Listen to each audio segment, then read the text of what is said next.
Hey there, it's the Machine of Nonsense, episode 174, and we are back on our bracket bullshit. I'm your host, Eric, joined as always by Kayla. Hello. And we've got Mike. It's me. It's Mike.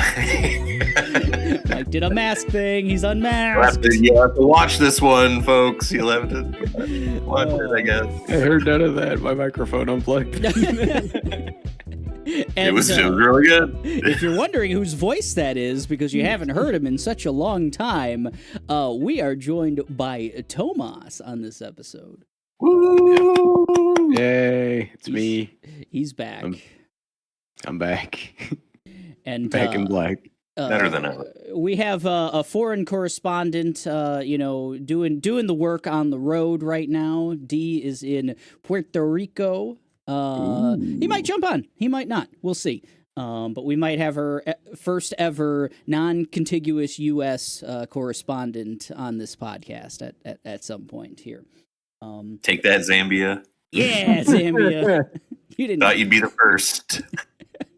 Nope. I love it. So we've got, it's been a little while since we've potted, so we got to catch up, especially with Tomas. Me and Kayla have just been burning through the content, if you will. Hey, you guys do. We've been killing it. We've honestly been murdering it. And then we're going to talk some bracket as well, because we need to get more people off that bracket. You know, they don't deserve to just hang out in round one forever. Just cut them off, all of them. Just kill them. Just murder them. Also, there was pretty big news, and let's just start with that at San Diego Comic-Con. It's going on right now. It's the last day, I think, as we record here on Sunday, the 28th of July. And there was a big reveal last night in the Marvel world, in the Marvel panel.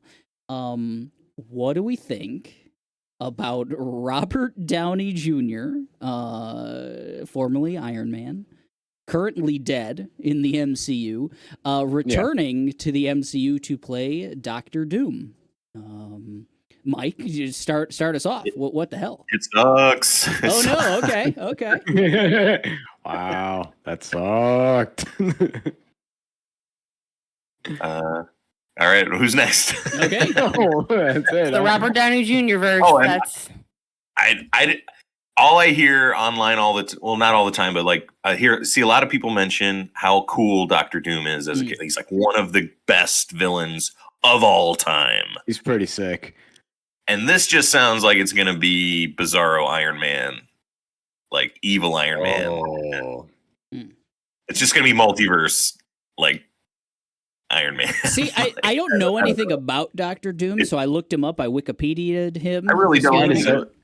But I would like to know. He seems like he's kind of just Bizarro Iron Man, though, a little bit. Like his, and he knows magic.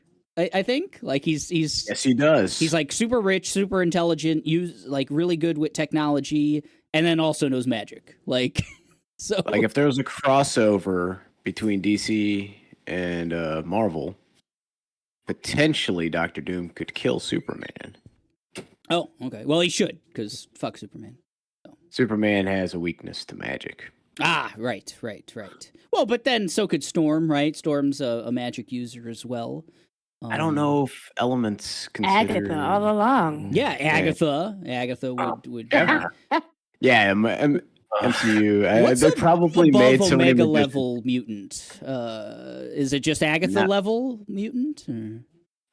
Scarlet Witch. Omega. Well, I mean, okay. So going back to Doctor Doom and Fantastic Four, there's a mountain on top of her now. Okay, so I don't think Franklin Richards, the son of Reed Richards, is an Omega level mutant who has reality warping powers. And for a long time, he was considered one of the strongest mutants in the sense that, like, you guys talk about Agatha Harkness, what's her face, Scarlet Witch, doing reality warping things. Well, there's been storylines where like future versions of Franklin Richards have come and like changed all kinds of shit. So Marvel loves doing that shit. Okay. Like before the movies, they've been doing that shit for a minute. So So Mike, are you assuming that like it will literally be Tony Stark, or like the soul or personality of Tony Stark has somehow become Doctor Doom? That's kind of from a different universe. Okay. Yes, soul of a robot, man. I mean that's what they're doing. Okay. Like, they're not. Are they? You think they're backtracking from multiverse? No, not necessarily. They could do, like, me and Kayla were talking about it this morning, and we're like, oh, he doesn't ever have to, like, take off his mask, or, so it could just be essentially the voice of Robert Downey Jr. playing. Is he gonna do an Dr. Doom. accent or something? Is he gonna do? He's done accents in the past. Robert Downey Jr. has done accents, so yeah, I don't know. Like He's playing a black man. there's other ways to do it, right? Who knows? Oh, so is it Dr. MF Doom? Is that like who he's playing? Yes. That would be. Yes. Oh man, the late great Dr. MF Doom. Okay, I'd be on board for that one. I don't know. Because Doctor Doom already has his own origin story, doesn't he? He's a person. Can't just make it. It's Tony Stark now. I mean, you can obviously, but This will probably come up later, but I don't want these characters coming back. I don't want these actors coming back. They've had perfect endings. Day in the sun. No. This is stupid. This is like this is. I don't know. I do want to see, like, pass the torch, like give somebody else a chance. It sounds like they couldn't get an Adam Driver, Cillian Murphy after winning the Oscar. Maybe, I don't know. Ooh, damn. See, Downey's like, hey, I did it. I got my Oscar. Now let's go back. Vault of money. Robert Downey Jr. does just some really ridiculous things. Yes, he does. So, Dr. Dolittle. Oh boy, Sherlock Holmes. Yeah, He's Wild been man. all over the map. Oppenheimer. Yeah, all over the map. yeah. I Like, still he want to is. check out that Sympathizer show. I do too. Yeah. I do too. I haven't heard anything about it really, that it's good or bad, but Yeah, it came Still and want- went. Came and went. Yeah. I think. What are you Hamming gonna it up. do? Okay, so we're a little mixed then on Robert Downey Jr. as Doctor Doom. No one's like over the moon about it, right? Like, Kayla, this morning you weren't personally like, have internal mixed feelings. Yeah. I bet if I was in that crowd, of course, I would have been like, "Oh my god!" But like, Yeah, just pop off. thinking about it and having just like, what do they do? Like, what? R.I.P. Kang Gang, by the way. No, Like, yeah. R.I.P. wow. Now we're Doom Squad. Yeah. How soon do you think that scene in Quantumania of like the Mortal Kombat looking like thousands of Kangs? They're dropping a meteor on all of They- those gangs, I think. How soon does that get erased? Like, you I need think to it's own, already like, a been. certain- you need to own a certain Out. Blu-ray or something, or Like you know it's what I not mean? going to be on Disney Plus, you think? Yeah, interesting. That's what I'm saying. Yeah. Like how do they do It's something? just like that? an after credit scene, so Yeah. they probably don't have it on Disney anymore. Man, I thought they had I all those wouldn't if kind I of- were Disney. I guess I've never tried to watch a stinger after watching, Thor Yeah. Dark World or something, Oh, which I've never watched actually. So That's I lying. think Marvel needs to pull a page from DC and just do a hard reset. And hire James Gunn. I think you're right. Yes. I mean, you could do that He's too. locked out, guys. He's I don't know if I locked can handle a out. They brought whole. back the Russo brothers, though. James Gunn. So there's that. Okay. After the hit The Gray Man or 21 Bridges, they're I've heard 21 Bridges is all right though. from the general. Oh, the other foreign correspondent on this podcast. Yeah, Oh, nobody knows where he's at, mentally and physically. Oh Oh, good stuff. Well, we will see. We're gonna get that in 2026, apparently. And Whoa. we're getting 3 Marvel movies next year, which is interesting. We got a Please title. stop. We got a title for our Fantastic Four film, 19, and confirmation that it's set in 1960. Or the 60s. I don't know if it's 1960. Okay, exactly. A futuristic 60s. Yeah, retro A future. 60s vibe. Yeah. Reed Richards. Is Oh, what is that, they- is that what they? That's what I've say? seen it say, a 60s vibe. I think it's. I think they've literal, confirmed now yeah. that it's in the 60s. But Okay. it's probably a parallel universe. So, like, does that even Yeah. matter? Like, Yeah. our 1960s and their 1960s is, 2 different No, things right. anyway. It's Fallout. either going to be a parallel universe, or since they backtracked it to the 60s, they're going to use that to like throw some fucking MacGuffin in a future movie. So like, It's we planned it the whole time, guys. Reed Richards in the 60s did this, which is why Robert Downey Jr. is Doctor Doom now, and Mike Yeah. is right. And Stretched we all should the way give back. all of our money to Mike. because- and it's called like Fantastic Four First Steps, First so it's Steps, yeah. obviously going to be very origin. To Doomsday, to Secret Yeah, War. they're gonna go into space, hit by cosmic radiation, and get all their powers, and blah blah blah. Doctor Doom's hot for the Invisible Woman, and he's like, "I'm mad Wait. at you, Reed." It'll be interesting to see Galactus first, and then Doom, I presume.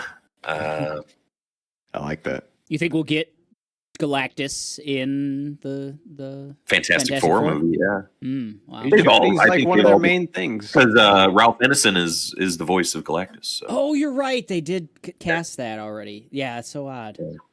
Yeah, there's been like many like trials for humanity where like Reed Richards talks to Galactus and like, you shouldn't eat our planet, bro. He was like, I want to eat your planet. So really, But you have to really, do I it ain't in even the, hungry. The innocent voice. You gotta really get down there. Oh man, You know, Gosh. voice. I'm excited for Fantastic Four. Actually, as much as I was for the previous one because of the cast, because that was a stacked cast as well. Yeah. I wound up never seeing that film Same, because same. it's like known as like one of the worst superhero movies, and Yeah. that's saying something. Yeah. There's quite a So lot.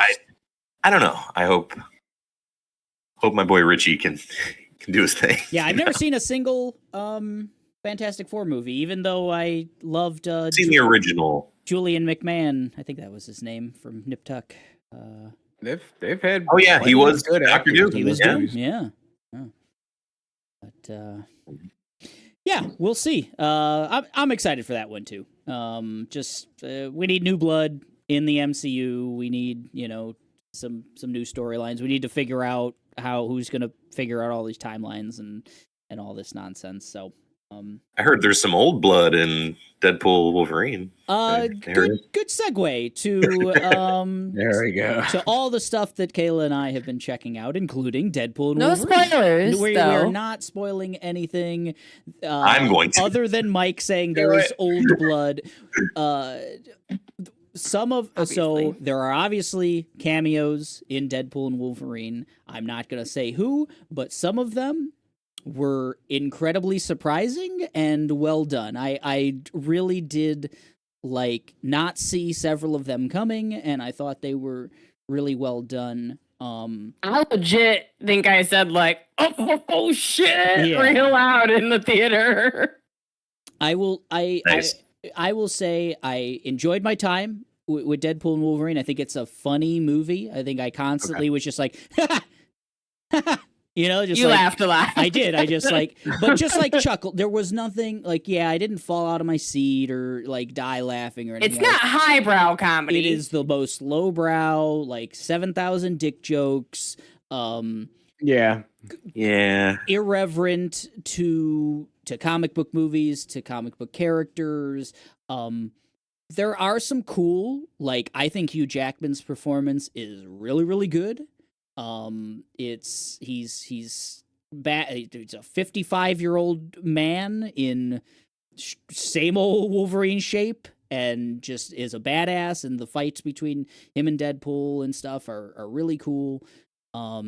Now he just didn't need makeup to look like Old Man Logan. He just looks he fucking is Old Man just Logan. Old Man Logan. But I think it's cool how he's this is a different Wolverine than we've seen before, and it manifests in the movie and stuff. I think it's really a cool kind of nuanced performance for him. We kind of started to talk about it a little bit in the pre-show. Yeah. I think what you wanted to say then was how it doesn't really move the MCU forward. It does kind of stand alone. It does give some love to the past, but it also does do little things for the current MCU or the future MCU. You know, he obviously makes like fourth wall. Ooh, MCU, you didn't have to watch the last couple, like kind of joke things. That's how they're going to use Deadpool. He's going to just be stopgap. Like, hey, I'm Troy McClure. Like, Yes, just going to be that for the MCU. Let's poke fun at it real fast. He does it really well. It's a really fun movie. I can never see him being fully integrated into. Right. No, God, they're never going to use it. I don't think he's going to be in Doomsday or Secret War. Maybe Secret Maybe War. as a cameo, or like he'll get his head chopped off like during a or major post-credit battle or scene. something. Yeah, And it's just not for me. I don't want to see the film. Even if Jackman's Wolverine wasn't involved, which is a big deal for me, I did not want that to come back. Like, you just don't want the old one back at all. I don't need it. I don't. It is completely unnecessary. I feel you. Pass the baton.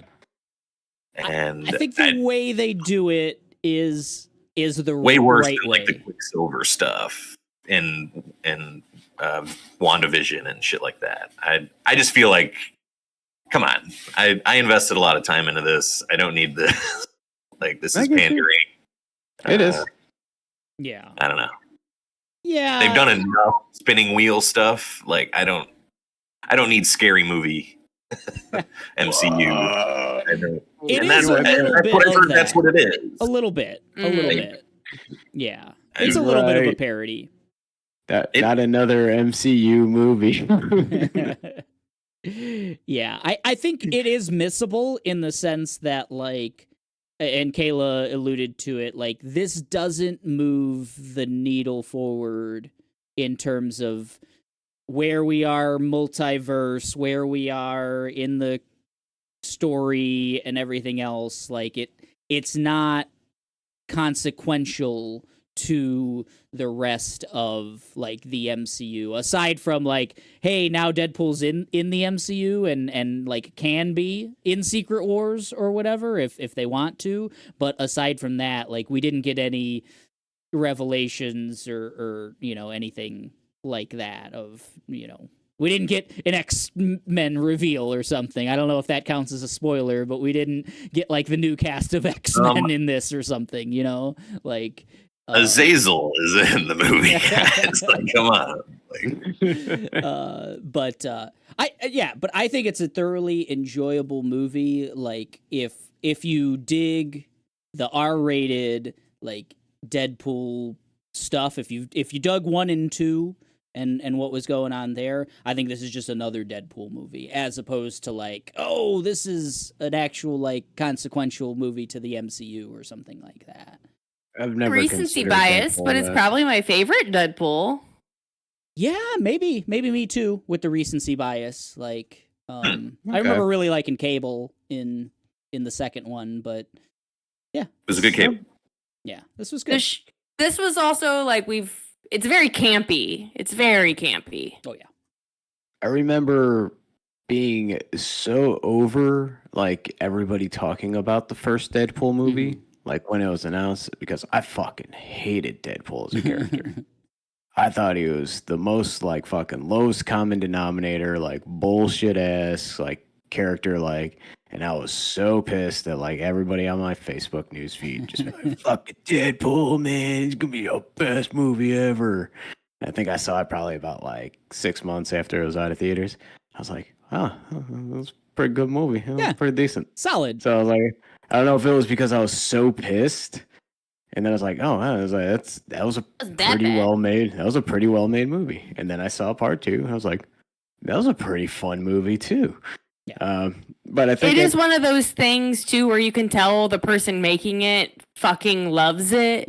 Yeah. Like it's his baby and cares about it. So that goes a long way when somebody's like a fan of what they're doing.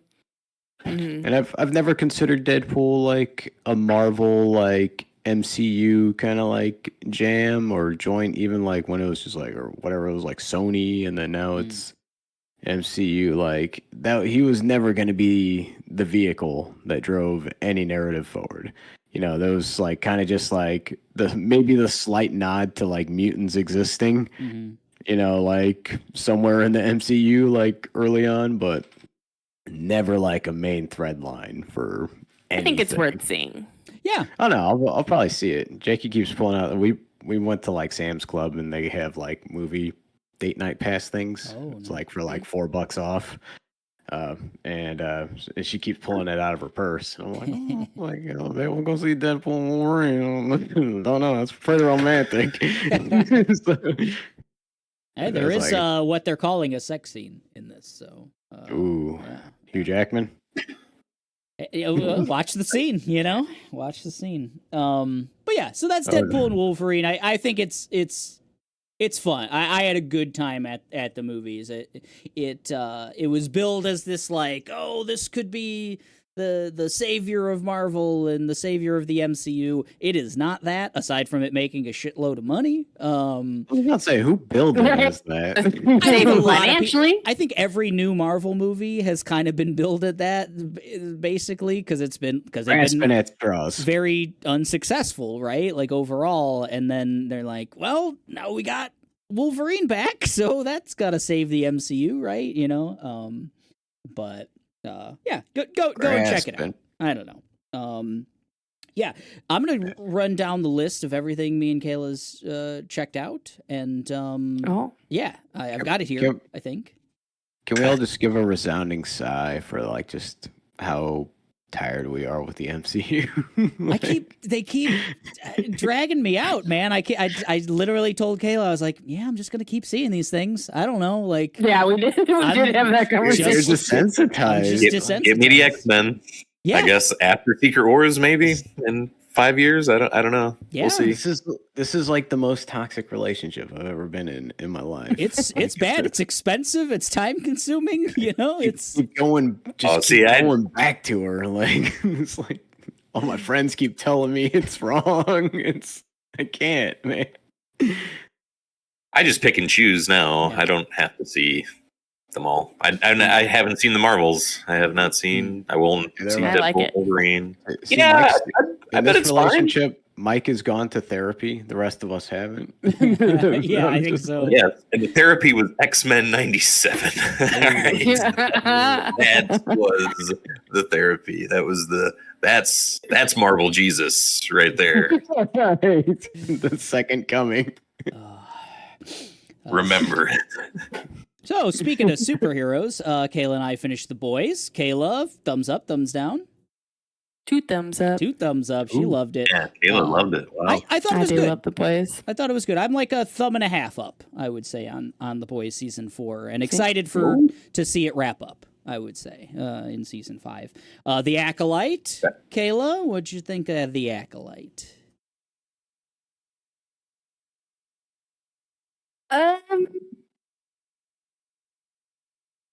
It's kind of like Marvel in that where it's toxic as fuck. I'm gonna keep watching it, but it did have some things that I did like, but it's better than some of the Star Wars stuff that they've been putting out in shows in particular. So it wasn't awful. It wasn't great. It wasn't awful. It was mid.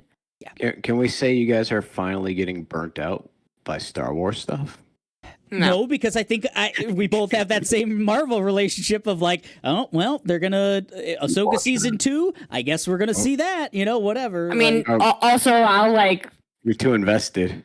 give me the time and I'll just go and read 20 Star Wars books too. Like, Ooh. doesn't have to be like Star Wars cinematic universe. Like, I'm just into the universe. Let me tell you about a little Nintendo 64 game. oh, yeah. Shadows of the Empire. I would love to play Knights of the Old Republic. I want that. Like, I can't wait for Outlaws. I'm getting that. Like, I'm Star Wars is forever. Okay. Yeah. That's just one train I could never get on. Lifestyle, baby.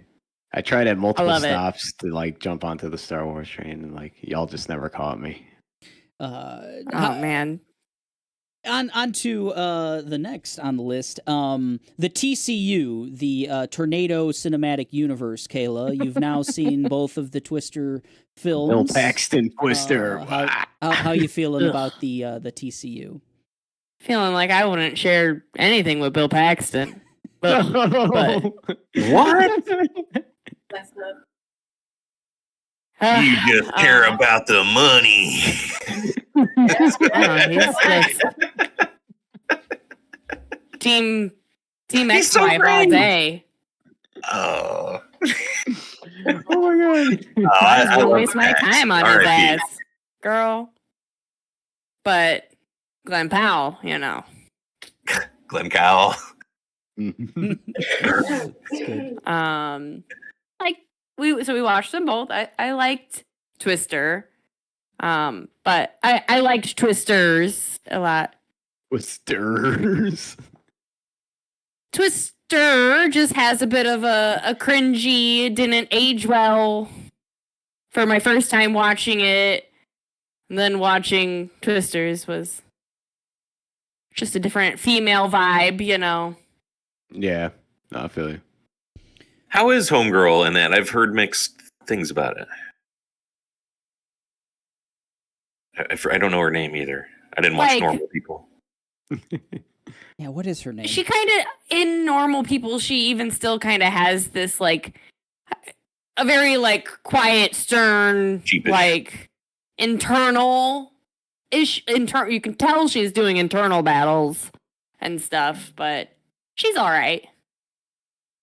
She's got to go up against Paul Mescal and Normal People, so and then Glenn Powell, so she does all right, but she's a very quiet character most of the time. Daisy Edgar Jones. I should. Yeah, I wasn't blown away, but I also I'm like, okay, I could see her in other things. I think she did good still. She was very damaged kind of character, and she played that as very like sullen and downtrodden. Can't take someone named Daisy seriously. Whereas Glenn Powell was like energetic and like charismatic, exciting. He was really playing up the. He was Bill Paxton. Yeah, a little bit. He was pretty playing up his big Texas boy energy. Yeah. But I think the visuals of Twisters and just like the destruction and some of the cool set pieces that really set it off for me. There's a lot more death in it than there are 2 deaths in the first Twister film. And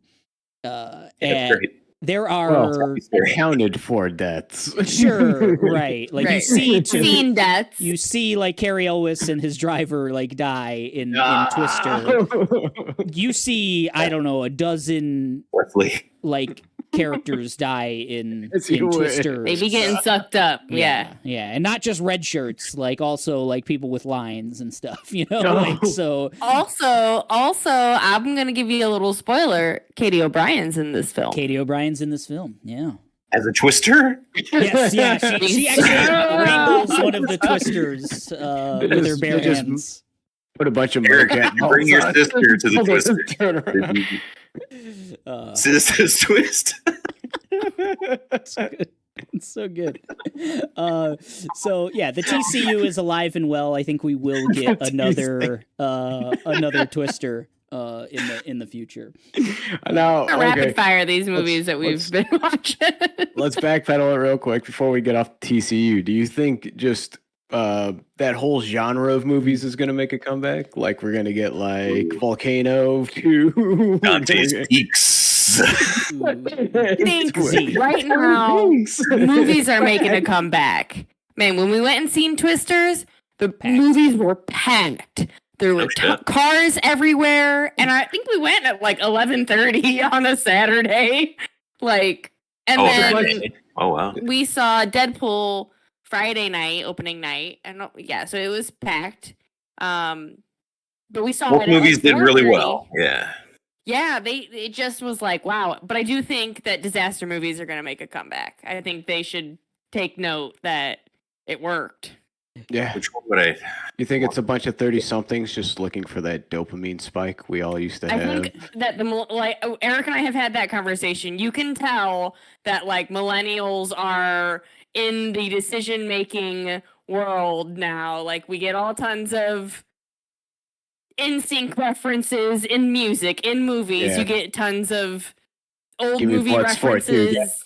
The 90s or the new We 80s. get the PlayStation era, PlayStation 2 era of super popular games like nonstop.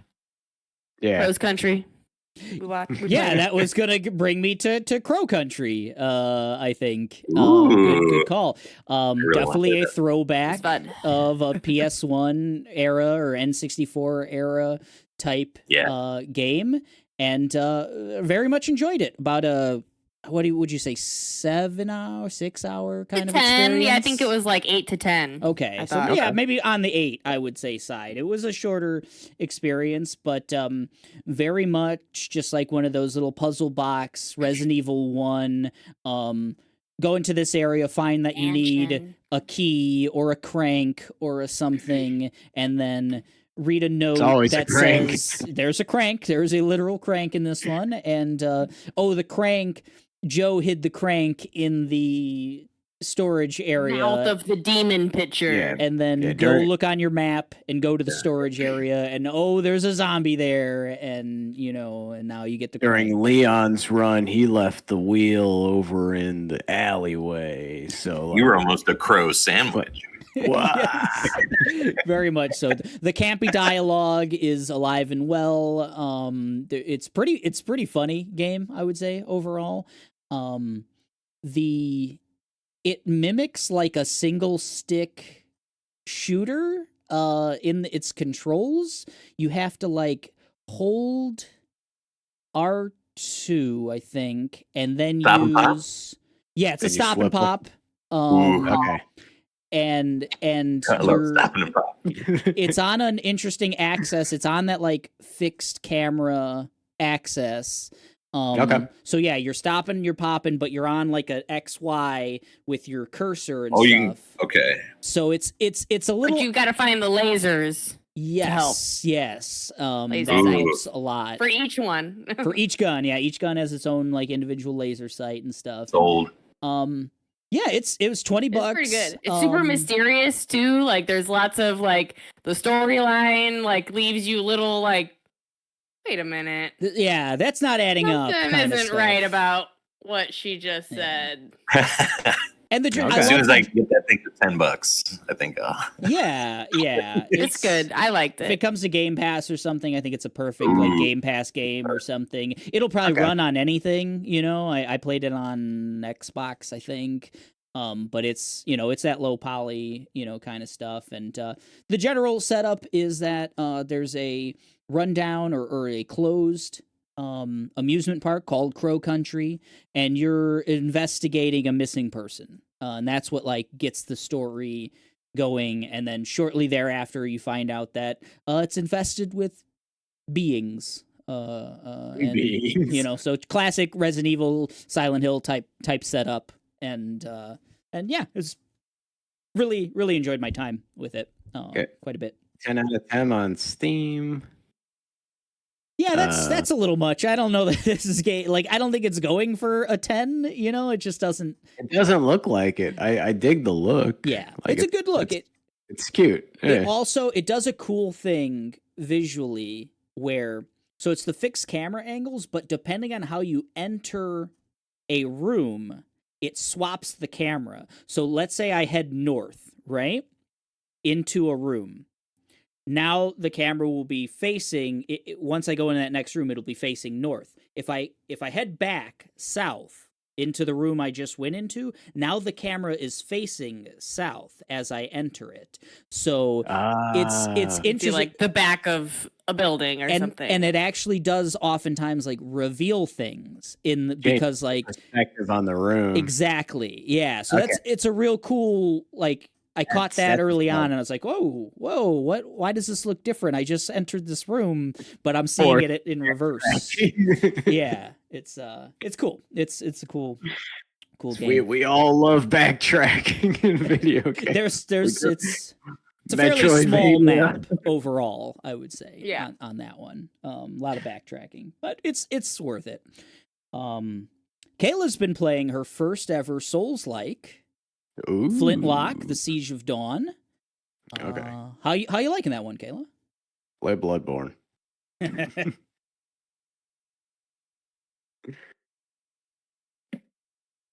Sorry, I just was collecting my thoughts. I like Flintlock. I wouldn't say it feels super Souls-like. Oh, It's not punishingly the difficult. combat is, but maybe it's just me. There seems to be like certain mechanics and stuff that you can use that maybe I'm just not good at it, but it seems like they don't really flow very well. The mechanics are a little, I think, unpolished. That's all. The story's cute. It looks cute. I like there's a lot of like it's not quite flying, but you like teleport. It's all a lot of to air different dashing rifts. kind of thing, right? In a What way, did you say? Air dash. like an air dash kind of. Yeah, there's you Feel can to double jump and dash. You can travel Ooh. very far. There's Yeah. a lot of elevation in it, which is like not a Souls really feeling. Yeah, like I think that's thing. a cool. Yeah. You can cool, pretty cool. much climb anything. It feels like like you. Yeah, There's like Souls, I there's feel just like- this canyon-y thing, but it's not very rewarding. I'll say that you don't really get a lot of pickups. You'll be like, "Ooh, this is obviously something that I'm getting to," and it's just like, "Oh, That's a red flag. not really." That is super disappointing. Yeah, At least leave me a white mushroom, you know. or- There, Something. it got better. Like I think the like opening third or whatever felt very no pickups. But then you move the story further, you can upgrade stuff, then you can pick up. But initially, I was all like, me and Eric were like going places. I'm like, God, there is like nothing to pick up. Yeah, the But then environments you aren't do, like so you destructible gotta or kind of- anything, so that's weird. You know, like, Yeah, Okay. so it's a little slow. High bar to entry. I've only fought like 2 bosses, and those were probably the most fun you had. You just don't seem to really do. It's a lot of the samesies. Yeah. Ooh. You might want to try Hinterberg, Dungeons of Hinterberg, as well, because that I don't know. It just seemed I only played a little bit of that one, and it seems like it has a Souls-ish kind of dungeony stuff. But then you go back to Hinterberg, and there's more like Persona social level kind of stuff where you can That sounds like Baldur's Gate. Yeah, a little bit. yeah, maybe. like if you level up I like with that. the shopkeeper, you can get cheaper items, or if you level up with this person, you get an extra Ooh. armor slot, like that kind of stuff. Or you you, like or you can upgrade your collect persona. your it's called reputation in this, and you like collect it, of course, when you are attacking. But if you get attacked, it wipes it. Okay. It's That's a a really little interesting. Disappointing. I'm gonna get hit. I'm not. So Yeah. it has this risk.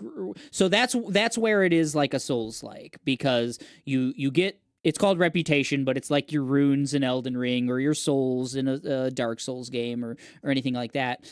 As you're killing enemies, as you're doing, you can even get some of it from like environmental stuff because you can double jump and air dash and do teleportation type stuff. Slide and drift jump. Yeah, so you'll get reputation from those things, and it's a manual cash-in system. So hitting left on the D-pad, right? Holding left on the D-pad. You gotta hold it. Cashes in and like cashes in your reputation and adds it to your total.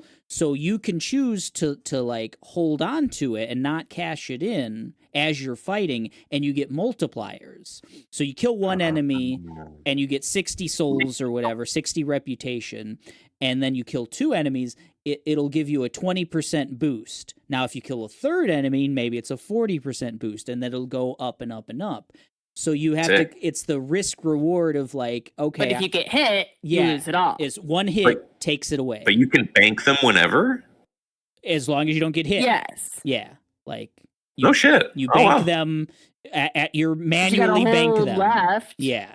Right. So, you don't have to get to a bonfire or site of grace. You can also you can upgrade your skills anytime you want to too. On the menu. Yeah. You don't have to be banking constantly. That is very generous. It's a unique thing, but you also there's a huge risk of like even a scrub type enemy that you can take down with a couple swipes could hit you, and then you're just walking. You just lose go into 500 a new area reputation and you get hit or something.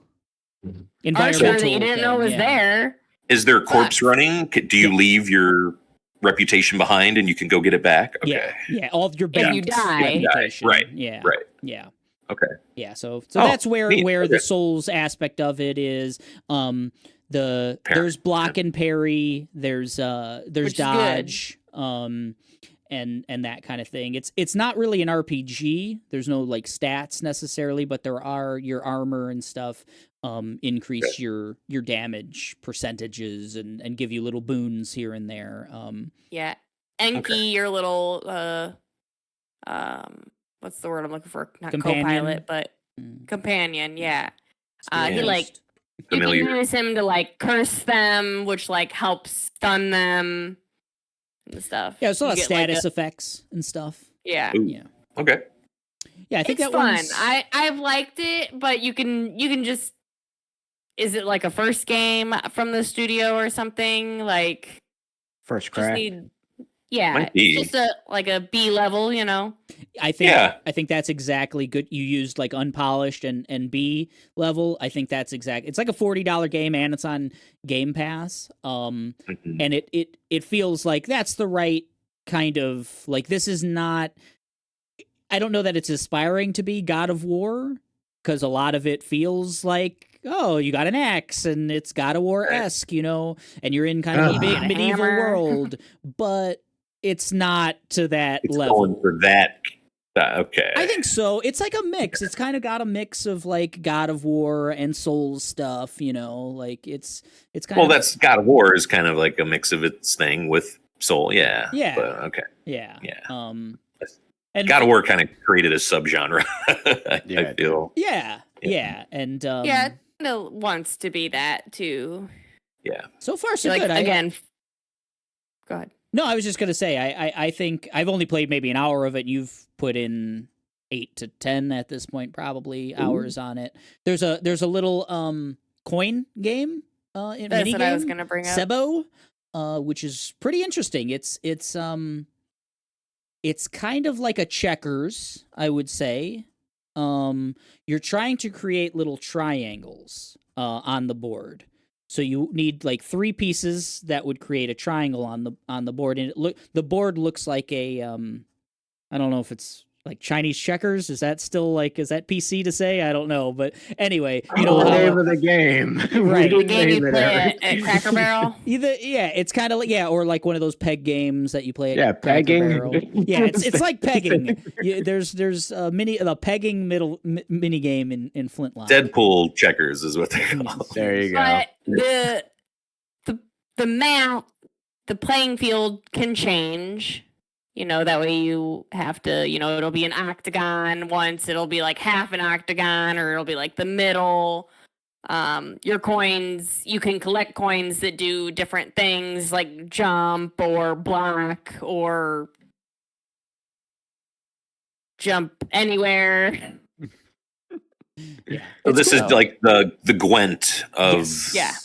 of the game. Okay, The gotcha. Gwent, the Queen's Blood, the Queen's triple Blood, yes. triad. Yeah. Yeah, on a Not as good as scale Queen's on a Blood. scale from 1 to triple triad, what would you rank? Yeah, Oh, Quadruple. Kind of hard. yeah, it's like a 7. I could see myself getting into it, but it's been difficult. Like we've tried to pass the controller back and forth a little bit, and we've just hit like you can get different pieces out in the world, like as Right. like in a chest or whatever else, and it feels like, man, we probably need to like go out, Get get new different stuff. pieces, and then come back and play this guy kind of thing. Do you get meaningful rewards for? Reputation, you get souls. For Oh, you it. just get a bunch of souls. Okay. Yeah, You yeah. can Okay. just grind out souls. Yeah, it's playing been Nice. like 500 a piece, and I think it's gone up as we've played like higher level players and stuff. So yeah, it's a decent reward. Because like 500 reputation will get you pretty close to like being able to either upgrade a weapon or pop off a new skill or something like that. Like so, yeah, pretty meaningful. But does it allow you to card modulate your way to victory? No, it does not. Man, card modulation. That's Oof, where it was at. that was a whole sub game and a game. Elemental was the only other thing we checked out, right, Kayla? 2023's. Oh, at Long Legs. We mean? never I don't know if talked we've talked about about Long Long Legs. Long limbs We've Lenore. already gone pretty long on our stuff, Pretty so much. I will Pretty say much. like great Nicolas Cage performance. A little bit different of a movie than I thought it was. I thought it was going to be more of a thriller, and I would say it's more Mystery? well, it's more supernatural than I guess I would thought going into it. So if that, I think it's still like a great Cage performance. An interesting performance by Micah Monroe, the lead. She's playing a very like specific type of like person. I don't and love her. character. Yeah. So, but I enjoyed it. I had super duper hype going into it, and maybe that was a You problem. barbarianed yourself. I don't know. I love. Man. I guess That's yeah. what I Or did. Spider-Man I is thought what you- Barbarian was going to be the second coming, and it was Yeah, not. right. It was a farce. And gotcha. and then I kind of have tempered myself for this one too. Like, this isn't going to be Silence of the Lambs. I need to stop listening to the marketing of this. Wow. Yeah, I thought I was getting Silence of the Lambs, and Really? it's got Lambs elements, but it's not. Sure, it's really sure. not. Yeah. Congratulations. You played yourself. Yeah. So that was our giant list. Tomas, I'm Nice. sure you've seen Hell of a a list. billion things since the last Yeah, time like we... MASH. MASH. I've been watching Modern Family. Hell yeah. Good I've show. been enjoying it. Coming to realize that like my life is just an amalgamation of all these characters. Jackie just check. Oh, we got library cards. I guess that was my big. Hell yeah. Congratulations. We just checked out a book with which I always get Mitchell. His actor like co-wrote a cookbook with a chef friend. So we made what is essentially like a brookie kind of thing recipe yesterday. So I haven't really dug into it yet, but that's pretty cool. Haven't really watched anything new. I've been busy as hell. Life. Roommate moved out, so I've had to like switch all of the utilities in my name and like get all the stuff for paying rent but yeah, it's just been life stuff. Like you guys are the media moguls. I'm just trying to keep my head above water now. But no, that and yeah, we're looking into potentially bidding on a home within like the next half a year. Hell yeah. because we're getting tired of this rent shit. And I talked to a realtor and to my bank about pre-approval and shit like that. So those are the next step things. But yeah, I think we watched one episode of Bridgerton. Never got back on the train. The new Well, season? It's just not for like lack of like. Again, it's just like you get home, you're fucking tired. It's just so hard to dedicate an hour to something, and then Modern Family's just 22 minutes. Put that And it's shit warm on and fuzzy. It's like, I love Modern Family. Put that shit on grind, and I'm like, oh, it's like, yeah, Phil Dunphy. I'm like, yeah, it's like that's my dude. I'm like, I love Phil. He gets a bad bag, but man, he is ever taking that high road. You know, he is. Might need your vote today. Every man should aspire to be Phil Dunphy. X-Files has kind of worked its way back into the mix. But yeah, man. Oh my god. Okay, so to put into perspective how spoiled we are media-wise nowadays, season 3 finale ends on like Mulder's talking to some we don't even know what he is yet. I think he's like an alien or some government agent thing. And he's like, I have answers, Mulder. The tall man or whatever. Yeah, one of them. Yeah, he's like, you gotta come and save my mother. And then like this fucking T-1000 dude comes out of a car with the alien stabby thing. He's like, he's here to kill me. And then it fucking cuts. What are frauds? End of season 3. Yeah. Last episode of a season. Yeah. Back in the 90s. and then you're just on simmer until that motherfucker comes back into prime time. It's like, holy shit. I was telling Jackie, I was like, can you imagine? Just being usually only had to wait a year though. Then they were cranking them out. You didn't have this 2-3 year Euphoria Succession kind of gaps, Barry. And they have no excuse for that anymore. You're right. But like, yeah, like fucking having to wait a year for fucking like to see David Duchovny's face again as his mother's dying. And then if you just like weren't available on Saturday at 8 p.m., well, fuck you, because no when it premiered, no, maybe you catch a rerun if you're also available when the rerun shows. You weren't waiting for DBZ to get localized. No, man. It's then kick you back halfway through the Frieza saga. Fucking Raccoon Boom all the way back to the Raditz saga. I'd probably watch Raccoon Boom right this moment. I love that little arc there. Can you find you get to the Jason Birder fight and you're like, is he gonna finish it this time? Is he gonna finish it? Never did. Dude, endured that like 8 times, bro. Mike, you been watching any DBZ lately?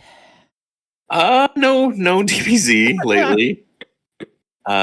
Keeping up with House of the Dragon. Excited for tonight's episode. I'm waiting for it to all be done to watch it. It's pretty good. We watched the first episode with the whole flub at the end, but right. Brutal stuff there. A little. I'm kind of into where every triangle, corner of the triangle is what they're doing. The triarchy. You got the greens and the blacks and the whatever color Damon and the witch lady are. Amen. I'm just kind of in. They've introduced more of like the interesting stuff of the world. I think the more supernatural kind of stuff. I think there's so much going on in that world that like they just didn't tap into. Like it's wild. The first season's pretty isolated and stuff, and I think now they're finally. I'm talking about Westeros in general and shit. Like. Oh yeah. There's a lot going on beyond that for sure. But I dig it. I enjoy every Sunday.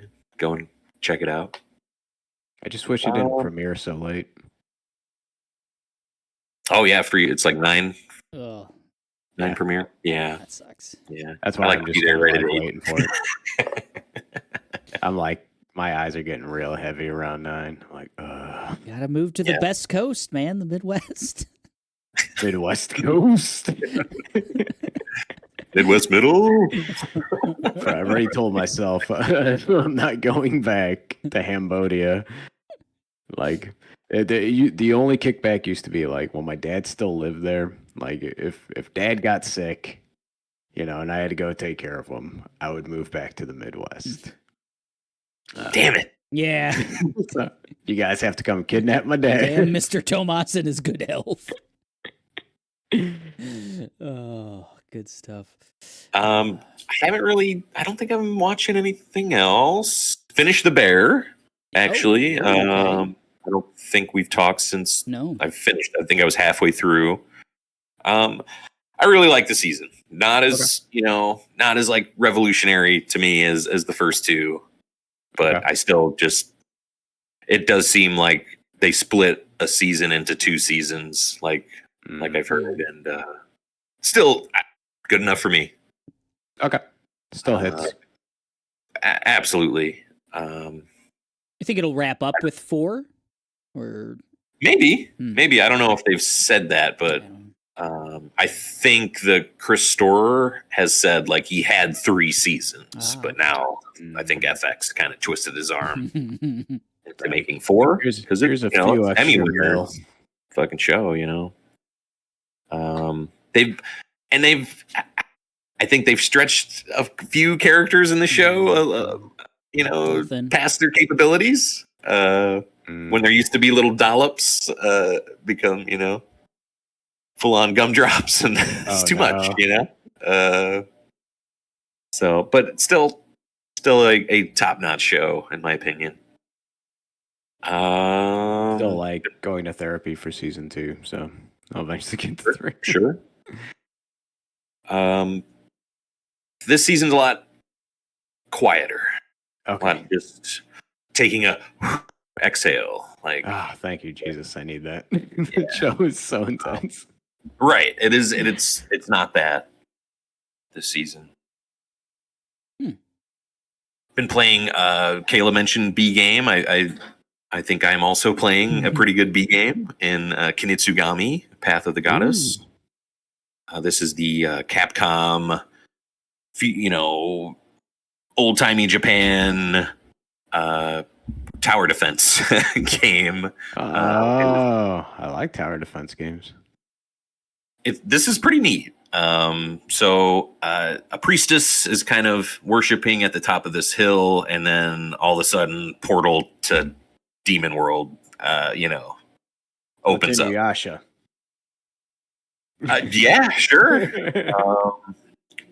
And so she summons your character, the swordsman named S-O-H. I hope I'm pronouncing that right. General So Chicken.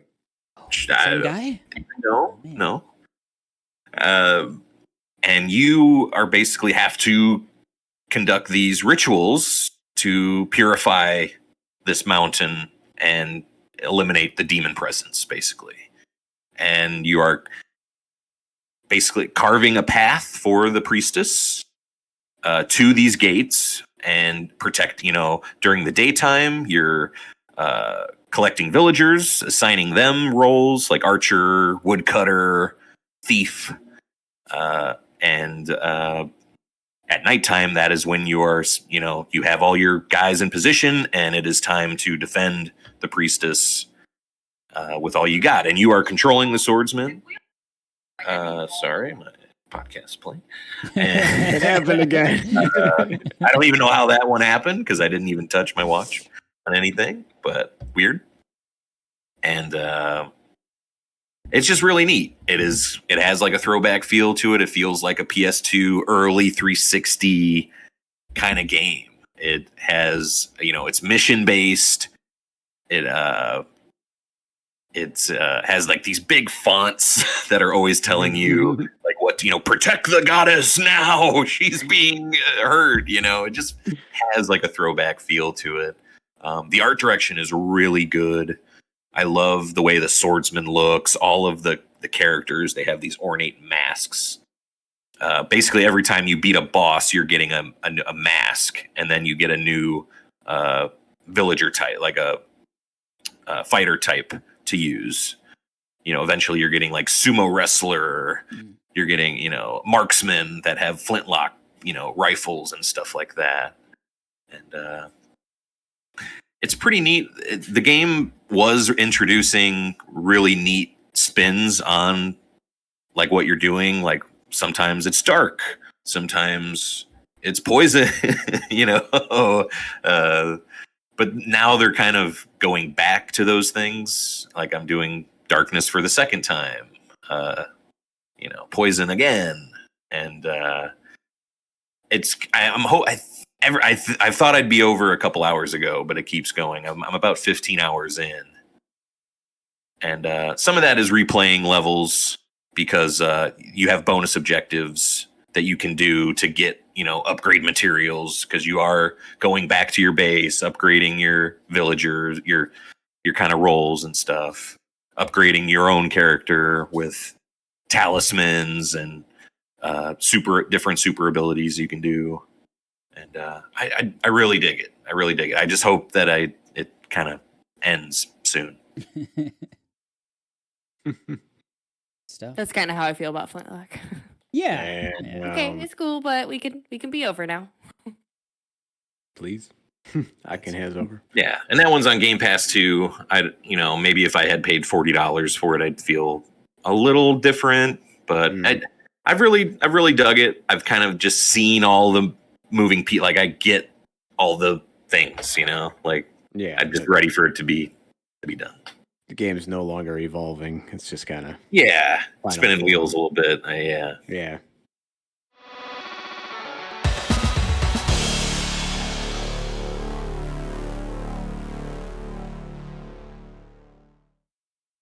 Let's do some bracket. All right. The Look at bracket Leon. of Bullshit. nonsense. We are back at it. I've got a list of 5 matchups that I think we can power through, rip the Band-Aid, do in quick succession, where I think we all have like a frame of reference on the characters, so it won't require much else. Correct me if I'm wrong, guys. I don't know.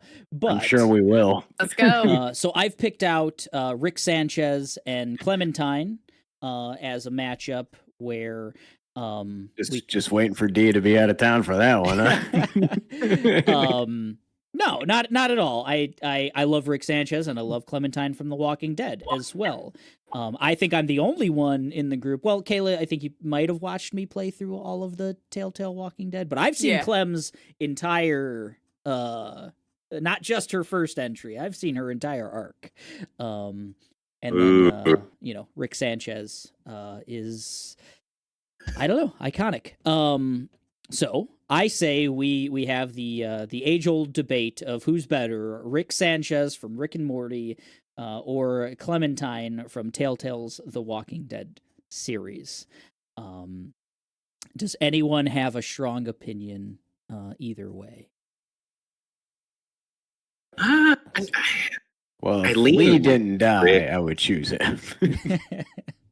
Yeah, Lee. Okay, yeah, we'll write in Lee as the write-in vote. I only know Clem as, from the first game as Ellie. Little Clem. Basically, as kind of a sidekick character. And I prefer Ellie. Because Clem's like 7 years old or something. Very He's young. super young. In that game. Yeah. I don't know. Rick, I just kind of, though I've fallen off the show, I don't keep up with it super regularly. His kind of nihilistic view was kind of my jam. Like when I just kind of matters. Yeah, I am. I follow. I'm a Sanchezist or whatever they call it. So I lean Rick. Wubba lub dub and all that. And ooh, there he goes. I'm a pickle. That's what he says, Mike right? keeps it Swifty. I get it. He does. Yeah, I get it. Swifty. Yeah, I remember that. Pickle Mike. Pickle. Yeah, let's do it. Yeah, let's start that. Kayla, as someone who has a Pickle Rick pin on like a backpack or something, I forget what, a hat maybe. What do you think of this matchup? I'm for Rick. I also like. I won't go there. I like Rick. Whoa. I think he is an asshole. But when you do like, it does a pretty good job at showing us Rick's backstory, and he does have a pretty hefty storyline. It is the Rick and Morty show, and he makes you think sometimes. The nihilistic view, like you said, is kind of like, damn, he's right. He gets you there. I just love that show too. I think it's ridiculous. It's got a little bit of highbrow humor mixed with the shit ton of lowbrow humor. Like, it's got a weird mixture. He can change his body into anything and just is undefeatable. Fucking gods. He's just crazy. He's a pickle. Tomas, is this going to be a supermarket sweep? Or Yeah, it's like I think of that game, and like to me, it should have been Lee because like he is the avatar. It's like he is the car I'm driving. Don't get me wrong. By the end of the game, I would have done anything to save that little girl. Like, I cut my arm off. Like, I chose to cut my arm off. Like, I was like 5 more minutes just to make sure she's okay, like kind of thing. So like if it was Lee, I'd put more of an argument, but like I didn't really like get into, season 2 and 3 that much either myself. What about 4? Season 4. Well, season like 20 of the TV show. Yeah. They probably introduced Clementine at some point. I mean, they may have. I mean, I know Glenn was like an introduction into the first, But but yeah, man, for me, it was about Lee. I don't really do much on the Rick and Morty stuff, but like when like shit pops up in like my Facebook doom scrolling, I usually giggle and chuckle a bit. I remember the whole Pickle Rick phenomenon. I remember that being kind of like my Deadpool introduction to Rick and Morty, though. So like I was like, this show's fucking stupid. All right. Yeah. It has a terrible fandom. The show it does. It's got a hard like Juggalo fandom. Hey, good morning. Whoop whoop. Juggalotus. But no, yeah. But I'm going to. Like some ICP. I don't know enough about Rick and Morty, but I don't think it should be Clem. Gotcha. So I'm just gonna, you can call it a supermarket sweep. You can call me just, I was like, I'm gonna sit out this one. But yeah. Does Eric and Kayla do you think Clem earns that sacrifice that Lee makes later on in those, like her arc? Is it good? Like, yeah, she becomes Lee. She becomes Lee to another character. Throughout the events. Okay. It's a very like predictable arc in that sense of like, okay, she just like she learned what to do from Lee, passed it on, and make sacrifices of her own as well. So yeah, it's not like the world's greatest writing or anything else, but worked good on season 1. And I think the Rick and Morty writing is much more like just creative and interesting and out there. Yes. The stuff they come up with is crazy shit. To me, it's one of the most thought-provoking, oftentimes depressing shows on television. Like it sneaks that stuff in there. It's got a lot of heart. It shouldn't be in there, but it is surprising heart. Those will be like the clips that I see like when I'm doom scrolling on like Facebook, like on like clips where they'll show you like, hey, this show that's like super goofy and like Pickle Rick and all that stuff, and then they'll show you like a cut up of like a real serious episode. And I'm like, get rid of Bender on this bracket. He Already. didn't make We the already cut, I did. think. Yeah. Yeah, yeah. you didn't make the re-jump, so. Rick is better than Bender. Kayla loves Zoidberg, by the way. That's, I do. Just Zoidberg's awesome. I love Zoidberg. Don't so forget your friend Zoidberg. so Rick Sanchez moves on to the Buzzsaw second round against Leon S. Kennedy. That'll be a fun matchup. Yeah, I think that fair. will be a good matchup. Okay, I've got Randall's another nice. fun one You're going down. on Let's go. tap. I think we need to have the Ken and Joel Miller talk. Ooh. Oh my God. I think we should Okay. have that talk. Is Joel Miller Knuff? For me, I would say this is like I think he struggles. legacy versus bias, like recency bias with Ken. I'm One sticking. of them's dead. I'm sticking to Joel. I love Joel. I love his sacrifice. We keep talking about sacrifices and everything else, and I do think Joel is Knuff. Loved Ryan Gosling. Maybe a little less than some people. I know some people said Ken like stole that movie and stuff. I still ride hard with Barbie and Margot, and I thought Ken was a Didn't he wonderful literally supporting steal that movie though? character. Like as far as awards go. Probably, yeah. Because I think only one of them was nominated out of the two. So, Yeah. That And he's speaks maybe stuck more in to Sing Hollywood there. than Yeah. anything. No, I get it, but I'm saying is, I think Greta walks away like top dog on that. But Who won the movie? It was Greta. yeah.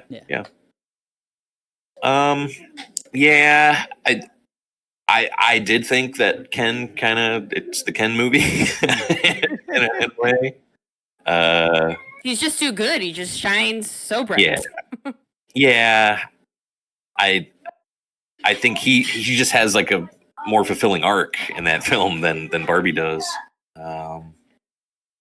And man, Joel has a hell of an arc too. if they would have just ended after game one, like they should have. Yeah. No, and of course, oh man. did we gave a spoiler? We should have a warning? spoiler tag. We have to properly talk about all these characters. So if you have not completed Barbie or The Last of Us Part 1 and 2, I'm sorry for you. Yeah. Man, let's see. Can you scroll up on this for a second? Of course. Yeah, that's what I thought. We could potentially have a Arthur Joel bloodbath there. Yeah, it's You don't think Kirby's gonna it's the handle this real one? question. That's a lined up bracket right there. I don't know. I don't know if Kirby can beat Ice King. Because Ice King's He's very got good. lore. But Joel and I that'll be fun. I'm sorry to have forward kind of thing. You gotta start planning for those arguments, though. Joel and Ice King kind of have a very similar kind of They got a similar arc. yeah. Joel's just too straight. He is. If Arthur's like 1A video game character, Joel's like in a BC. He's very good. Terrific performance by Troy Baker. I think the highlights of the second game are the Joel moments where he's involved. Those flashbacks. Yeah, I don't know. Dude loves Pearl Jam. Never cried more in a video game. So. Man, gosh, yeah. I mean, they're both characters great with an acoustic guitar. Could Joel play Matchbox 20? Absolutely, I think. Yeah. Absolutely. Well, then I don't think know that. I don't know if Ken could do Future Days. Yeah. Yeah, I think this is I'm glad Ken is on the bracket. He had an unfortunate kind of first round matchup. It happens. Yeah, how do you seed these things, Eric? So it Random, seems to man. happen. It's the Random. randomizer. Yeah. Last time we had a bit of at least with the 1 seeds, but this year's just and I'm fine with that because I mean Random.org. your top dog's going to come out no matter Yeah, whoever the that's best true. is going to fucking Yeah, they're gonna eat whatever they need to eat to get to the top. Yeah, big dog got to eat, and Joel is eating right now. Okay. Spitting out the fluorescent spandex, Yeah. spitting out some roller skate wheels. Ooh. Kayla, you got a We all eat a little plastic now, don't we? yeah, I ate a lot of microplastics. plastic. Ken's macroplastic.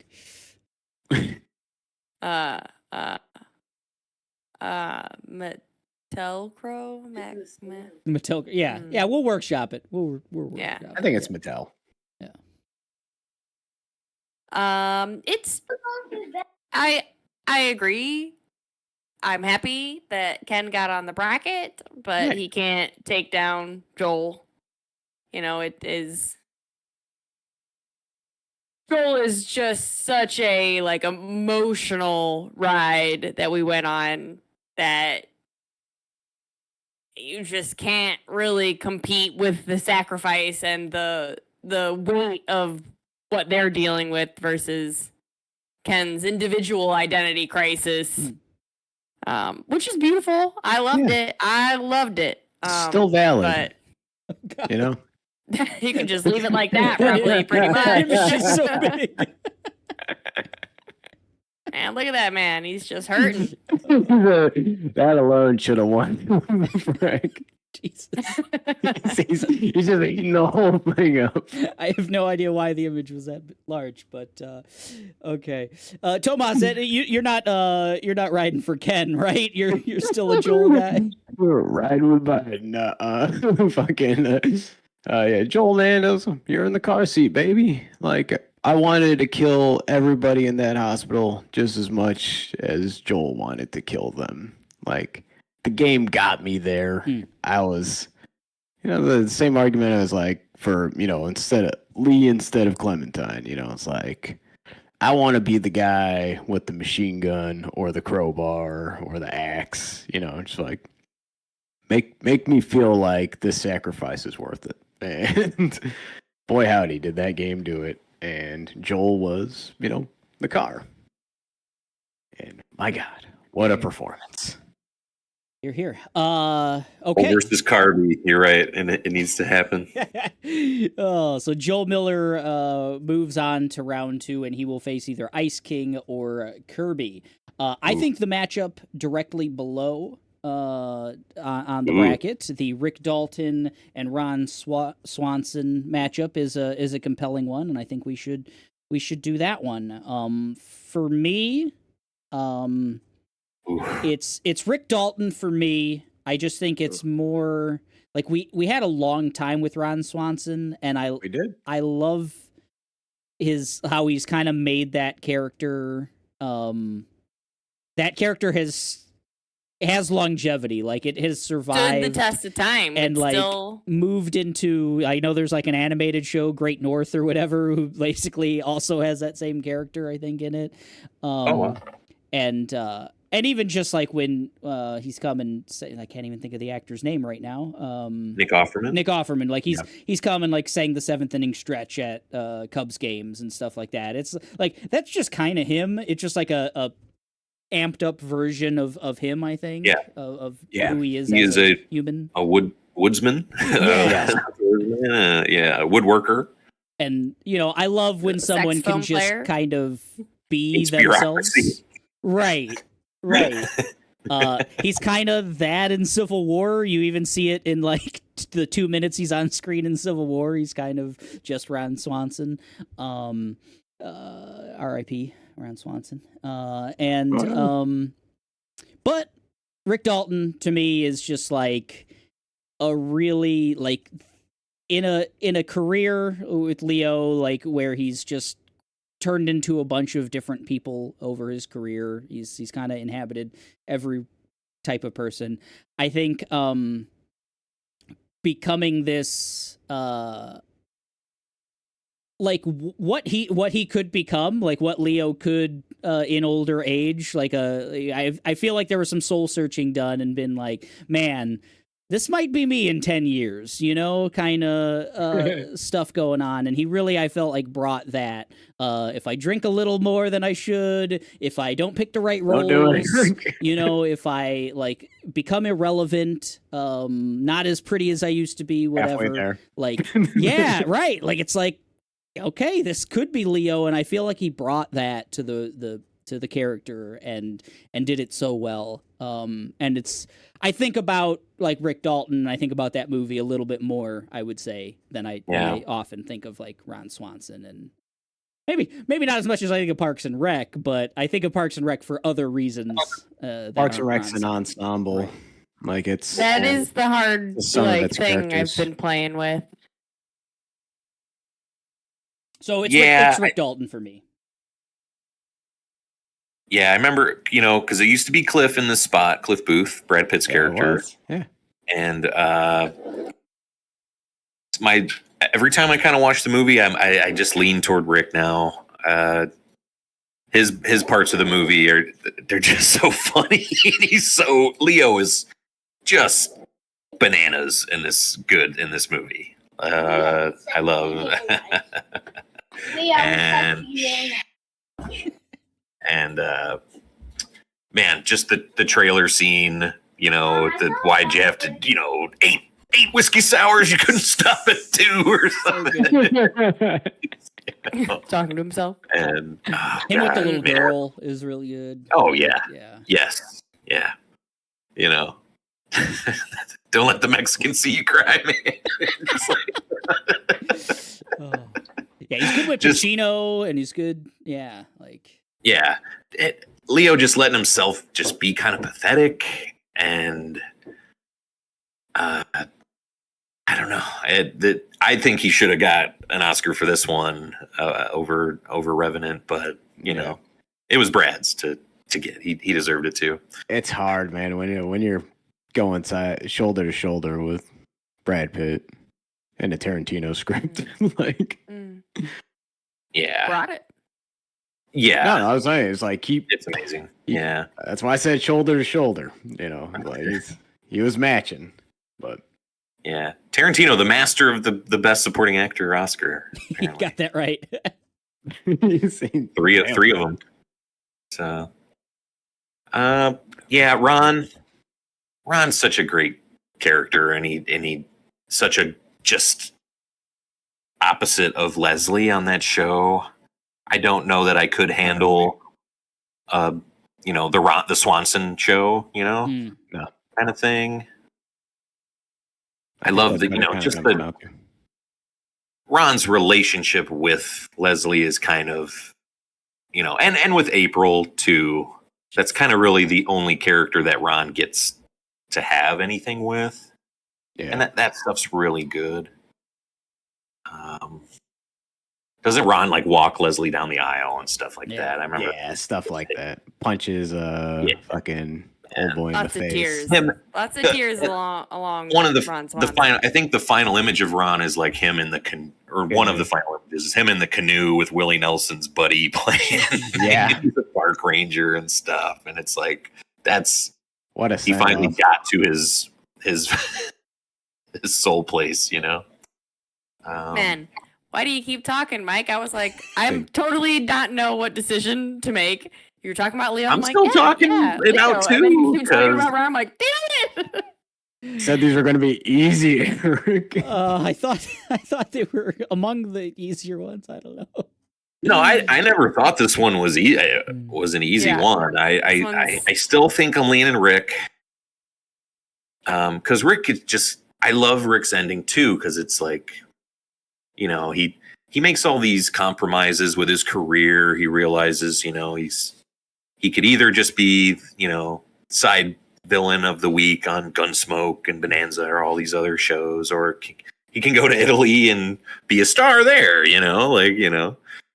and comes back and he's through a sick Tarantino turn of events, gets to, I think, have a second crack at being an A-lister again. And becomes man, a it's literal crazy. hero, like in real Yeah, life. yeah. You know? Yes, yeah, flamethrower and all. Um, man, I love that movie so much. Probably the most Uh, hopeful like ending, you know, of Yeah. all. Well, yeah, it's Quentin's fairy tale, and it's really great. Man, I'm Rick. I'm Team Rick. Ooh. What do we got? Tiebreakers? Either of you guys? You guys teaming up, Team Ron? No, I mean it's compelling arguments all around. Like I was thinking about just like closing it, just like it's like we'll just throw Rick on there. It's like my mind was leaning already with the whole argument with it's like it's an ensemble cast for Parks and Rec, summation of its parts. One character, like you made can't just be the Ron show. Probably blow my brains out if it was. But when he gets to just coach the youth basketball team as Bobby Knight, or like, God, Bobby Night Ranger, fucking.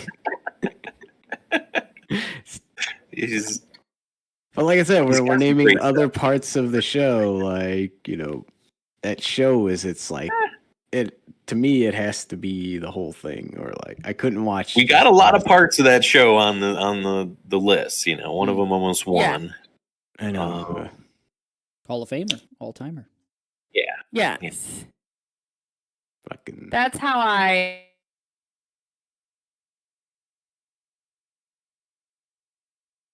kids are my favorite in the thing that they're in. Okay. But great points. And we've already those other people have already been on the bracket and been moved on.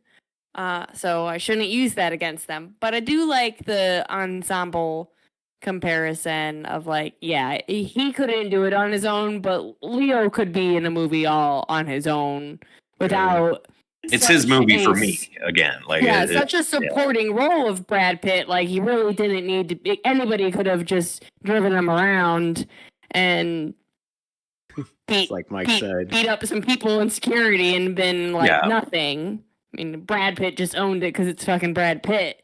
But so I'm gonna give it to Leo too. Like he is enough. I think it's got to be Leo. Now that Yeah. play your chili pepper little heart out. that looks rough. I Yeah. don't think I'm coming out of that one on top. Round I don't know, two. So Rick Dalton defeats Ron Swanson to go into round two against Spider-Man, Tom Holland's MCU. James Spider-Man. Spider-Man. Technically Peter Parker, who It's Peter Parker. is also Spider-Man. Do we have Is time a Spider-Man. for one more? Who do we got? 15 minutes. I would say either of Ben Wyatt versus Jules Winnfield or Anton Chigurh versus Shawn Michaels. Don't do this to me. Like you just got rid of those one either. Are you just trying to cull all the Parks and Recs characters in a single episode? These are round ones. I'm just trying to get out of round one, I Yeah. feel you. We're gonna have to get here And eventually. Wyatt goes against who? Jules Winnfield Jules. from Pulp Fiction. God damn! How did we do those Quentin Tarantino Tarantino just murdered. Parks and Rec matchups? Well, when you have just all the best characters who have ever graced our screens in one bracket, they're gonna face each other. True that. it's just funny. It's just a funny matchup. Yeah, it is. It is funny. We could stop at 3. We've done 3. I feel good about the 3. Can you make it so I can see the whole I can make it bracket? Yeah. whole bracket. It's a long one. We need to do I'll have to do some Well, scrolling. let's see. Scrolling Yeah. here. tough. We've had Monkey Oof. D. Luffy move on. We've had Evelyn Wong move on. Vegeta, Robo, Joker, Hell yeah. Magneto. Robo's gonna fucking rocket punch you. Got like Ellie and Walter Kovacs. That's an interesting one. I feel like it's a landslide for me, I think, on that one. Who is it's Gone Girl and Zorro. Zorro, yeah, Zorro versus Amy Done. Bob Amy and Dunn. Kratos. Yeah, Bob Let's Belcher do versus Kratos Bob. Kratos. Let's do Oh yeah, that's a fun Bob one. versus Kratos. Yeah, Jules and Ben Wyatt, Thanos, and I need to. We're not doing Whiplash yet because I need to watch Whiplash. Me and Kayla are going to watch Whiplash, and then we can probably you are. talk about who's the bigger master of destruction. properly talk about it. Do the means justify the ends in both cases? Yeah, Bender went down to Ellen Ripley. Kayla, it looks like. Yeah, there's no easy matchups anymore. I think the Ripley killing Bender thing worked so perfectly because I mean she do be killing robots and shit. She hates like, androids. not just aliens. She hates- Androids suck in that verse. Mabel and Cowboy Bebop. Cowboy Yeah, Bebop. that's it. I don't know if because D has to be like on that feel one, feel right? way All right. above that one. I Good think point, that's a good D point. character. Yeah, it's got to be a Okay. D. Because I'm coming for Spike on that one. And I felt like D had to be in the Kirby Ice King. Okay. Yeah, I need He D. does. I need D's Yeah. backup on that. I don't know. I guess we could do the Ben. Ben and Jules. Yeah. Yeah, let's rip that Band-Aid. All right, Ben and Jules, it is. It's kind of interesting to do them back to back. I kind of do like that. We don't got time for me to go through 30 years of wrestling history for the other one. All right. No, we don't. I'm not in my Parks bag in my life, right now. I gotta be honest. I'm not on a. It's from a long. I mean, they're both kind of pretty old, I guess. I love it. I love Parks and Rec, though. Don't get me, but like it is one of the best shows ever. I truly believe that. Fuck. I binge watched 6 seasons of that show with you, Mike. Oh yeah. It has a special place for me, and Ben's probably my favorite character on the show. Yes, he was everyman who I saw myself in the show. Of course, maybe I'm a little better looking, but that's beyond the point. It's a hard bar to clear. Yeah, I know. But man, Jules is the bad motherfucker, He is. That speech. And I'm trying to, in my own mind, like I think we all used, like, man, we would watch a Rick Dalton movie. He doesn't need an ensemble kind of thing. And then we use that against Ron. Like, Ron needed the ensemble. I don't know if I would watch like, I love Jules as like a partner to Vince, and like as he does bounce off. He bounces off a lot and does it so well. He to me, he eats scenes. Eats every that exactly. Yeah. Aggressive though. He needs someone to be aggressive towards. Yeah. I like him with Honey Bunny and Sugar Bear or whatever his name is in the diner scene and stuff. He's the foot fucking master. All right. And yeah, I mean his dialogue with Vince is iconic and so good. Yeah. They got a name for that. Called the bum. Yeah, so I don't know. Would we watch a Ben Wyatt show? Maybe. Would we watch a Jules Winnfield movie? Maybe. I don't know. I would.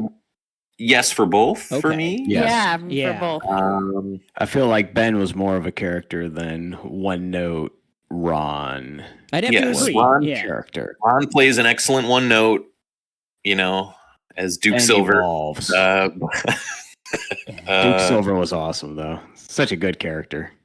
Ben has the whole villain to, love interest. Will they, won't they, to like just an unbelievable partner and sidekick and being the best partner on the planet to like never like oh my God, fucking Ben. Like I'd but say also silly.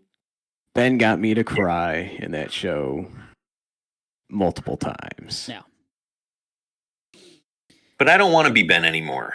I want to be Jules. I want to be Jules. I want to be calm, cool, collected.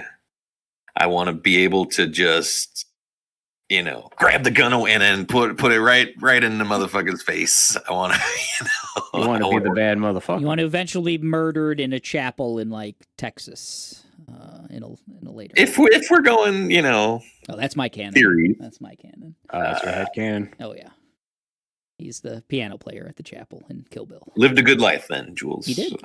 He wandered the earth, man. Yeah, that's what he did. Man, Do you think Jules could kill Thanos? I don't know if Thanos can kill Fletcher. I don't know. How much preparation does Jules have? That's the real question. Jules with prep is. Yeah, Jules with prep. Do you think Jules could handle drumming sessions? I'm like mildly leaning Ben Wyatt on this one. I would say, as much as I love Jules, that's a surprise. He's a little. One note's not right, but he is just like, okay, he's the coolest motherfucker. Like that's what he is, and Ben is deeper, right? I mean, Ben has an arc. He has a depth to him. Jules is not. He chooses like, hey, I'm hanging this. I am going to change my entire life today, and we are led to believe he does that, and is a man of his word. And he's cool. He's about to do it, and then he can just flip the switch right the fuck back on when someone's trying to take that suitcase from him.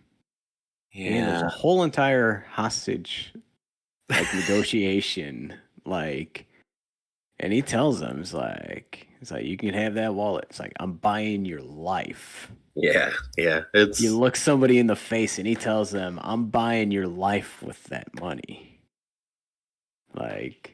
That's a cold line, bro. Maybe Jules has become kind of a.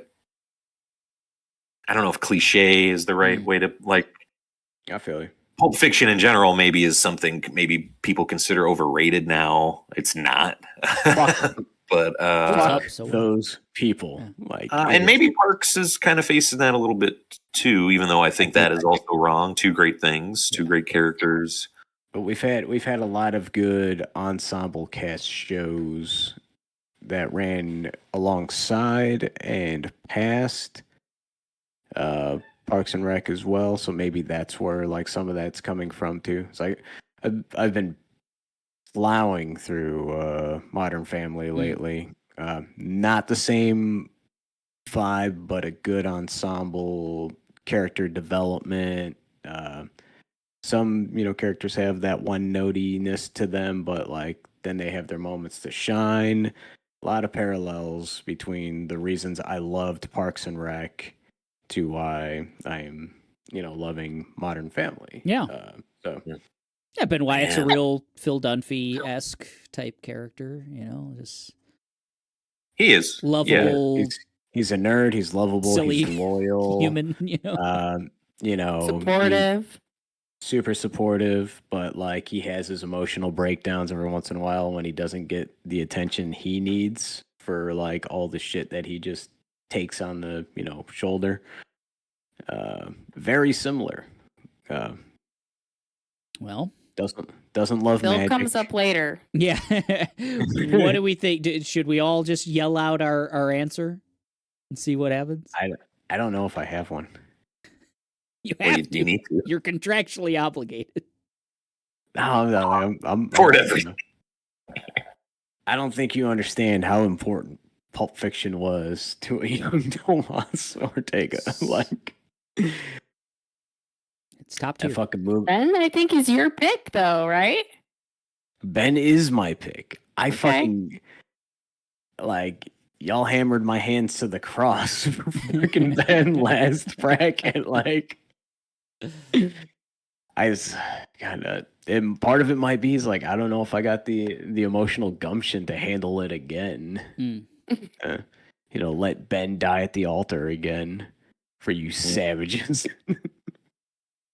I mean, Jules is pointing a gun. He does. I feel like Jules might be able to defend himself a little bit more. It's a lot less source material to tap from, though, when making an argument. All right, we gonna do it. A 3 count. Okay. All right, a 3, 2, 1. Jules. Ben. Damn. My heart says Ben. We tied. My We heart got a says 50-50. We'll have to throw it up to poll then. I think the fans will decide. I can't abandon you, Ben. Tiebreaker. Nice. What changed you, Eric? You were Ben. I was, and then I said stick to my heart. Like I think I did the same thing. it was. I was almost Jules. Jules has mattered to me more. Like, yeah, he had a head start in terms of like chronologically, but like I've loved Ben, or I've grown to love Ben more through you guys than through my own like experience with Ben. Whereas with Jules, I don't give a shit what anyone says. Like I love that character, kind of thing. So it's like, all right, the one that you truly love, or the one that you love because everyone else loves him. Yeah, that's where it came down for me. So I went Ben. So if anyone had to make an argument of whether or not I'm like slightly on the spectrum, I would say Parks and Rec and Seinfeld are my 2 go-to like quote shows. Like, and it's just a security blanket for me. I can't tell you how many times I go grocery shopping and I say the low-cal calzone zone. I think about it every time. I look at every single time. I have never bought a calzone from Aldi, but I'll tell you, I walk past those calzones every time, and my mind immediately goes there. As like someone Way to the calzone zone. That's good. As someone who recently bought 2 of them and thought they were just okay, yes, that also came to mind as I was purchasing them from Aldi. Okay, and then the final argument for me is, my God, there's just one scene in Parks and Rec that like just gets me every time, and it's got to do with the calzones. It's when Ben takes like a work hiatus, and he's making stop motion, and just that breakdown that he has in his life, where he's like, no, there has to be more. Very good. I've been there multiple times in my life. Yeah, you climb a mountain for so many years, and then it's like, whoa. So yeah, Ben Wyatt for president. Nah. All I want to right. be the shepherd. I get that too. You can be I a would shepherd. rather be the spend my sheep, time Ben. with Ben. That's how I decided who I would want to hang out with. That's a good one. That's who would you have a beer with? Okay, guys, we have made 3 more My cuts life with. to Wasn't that the Phil Dunphy argument? the bracket. 4, right? Well, we're gonna make a 4th once the Oh, the tiebreaker. tiebreak. Gotcha. Yeah. So the Ricks moved forward, Rick Sanchez and Rick Dalton, as well as Joel Miller moved forward as well. And we'll see. Ben Wyatt and Jules Winnfield, all of you out there will get to decide. I'll throw up a poll on Monstars. So go check us out and vote for who you think should win in round 1, Ben Wyatt from Parks and Rec or Jules Winnfield from Pulp Fiction. That was a very beefy episode 174 of the Machine of There he is. Nonsense. He's back. Oh no, I You froze? froze, baby. Oh, Yeah. okay. Big So I could like hear you talking downstairs, but you weren't talking on the screen. Oh, good. I was like, what the hell? So what I said was that was a very beefy episode 174 of the Machine of Nonsense. Thanks for sticking with us. Catch us on all social media platforms. YouTube, getting a ton of YouTube views lately. Thank you guys for all Hell that. yeah. It's now our dominant platform, actually. But we're on all podcast apps as well. Check us out. Email us at machineofnonsense@gmail.com. And go vote in the poll. Ben Wyatt or Jules Winnfield. All right, folks. This is the important election. This is the one that matters. So. It'll be decided way before November, hopefully. All right, guys. We are getting out of here, and we're saying good luck in America. Goodbye. God. Ooh, yeah. Ouch. God save Bye. the queen.